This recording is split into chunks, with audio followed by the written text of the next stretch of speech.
வணக்கம் மக்களே, சற்று முன் கிடைத்த தகவல் ஒன்றை பார்க்க போகிறோம். அதாவது பல இடங்களில் கள நிலவரங்கள் மாறும் என பிரசாந்த் கிஷோர் ஒரு தகவல் குறிப்பிட்டதாகவும் தகவல்கள் ஒன்று வெளியாக இருக்கிறது. இந்த தகவலை பார்ப்பதற்கு முன்னதாக நீங்கள் நம்மளுடைய சேனலுக்கு புதிய பார்வையாளர்களாக இருந்தீங்கன்னா மறக்காமல் நம்மளுடைய சேனலை சப்ஸ்கிரைப் செய்து வைத்துக் கொள்ளுங்கள் மக்களே. தற்பொழுது கள நிலவரங்கள் மாறுதா? எப்படி, எங்கே, எந்த கட்சி அப்படின்னு கேட்டிங்கன்னா வேறு எந்த கட்சி, ஆளுங்கட்சி திராவிட முன்னேற்ற கழகம். அதாவது பெரும் விதத்தில் பார்த்தீங்கன்னா மீண்டும் நம்ம ஒரு பெரும் விதத்தில் தொகுதிகளை கைப்பற்றணும். 2021 நடந்த சட்டமன்ற தேர்தலை விட இதுக்கு ஒரு பெரும்பான்மையாக இருக்கணும் அப்படின்றதுல உறுதியாக இருக்காரு நம்மளுடைய மு.க. ஸ்டாலின்.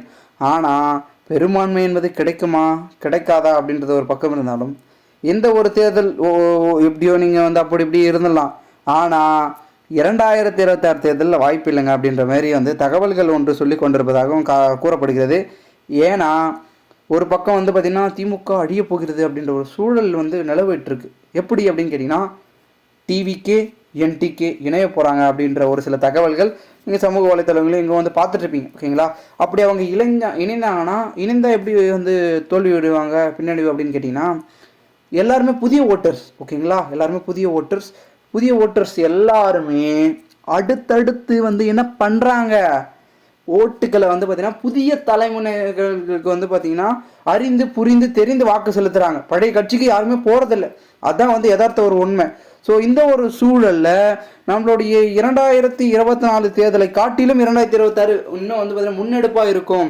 மாற்று ரீதியிலான அரசியலை முன்னெடுப்பார்கள் அப்படின்றத பொதுமக்கள்கள் பார்த்திங்கன்னா நம்புகிறார்கள்.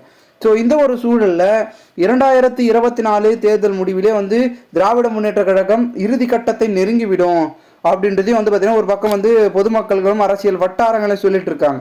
ஏன்னா அதிமுக ஏறக்குறைய அழிஞ்சிச்சு அப்படின்னு சொல்லிட்டு இருக்காங்க. அந்தளவு ஆதரவு இல்லை. திமுக ஆளுங்கட்சியில் இருக்கிறதுனால தான் மவுஸ் இருந்துட்டு இருக்கு. அதுவும் பொதுமக்கள் எதிர்க்க ஆரம்பிச்சிட்டாங்க. ஏன்னா வாக்குறுதி, சட்டத்திட்டங்கள், மக்களுக்கு எதிரான பார்த்தீங்கன்னா நிறைய விதமான செயல்பாடுகள், திட்டங்கள், நெறிமுறைகள் என்று பார்த்தீங்கன்னா வழிவகுத்ததுனால அதிமுகவை காட்டிலும் திமுகவை மிகவும் பார்த்தீங்கன்னா பொதுமக்கள் வெறுக்கிறார்கள் அப்படின்றது சொல்லப்படுகிறது. ஸோ அதிமுக திராவிட கட்சிகளை ஒழித்து கட்டதான் டிவிகேக்கும் என்டிகேக்கும் வரப்போகிறது 2026 வாக்குகள் அப்படின்றத சொல்லிட்டு இருக்காங்க.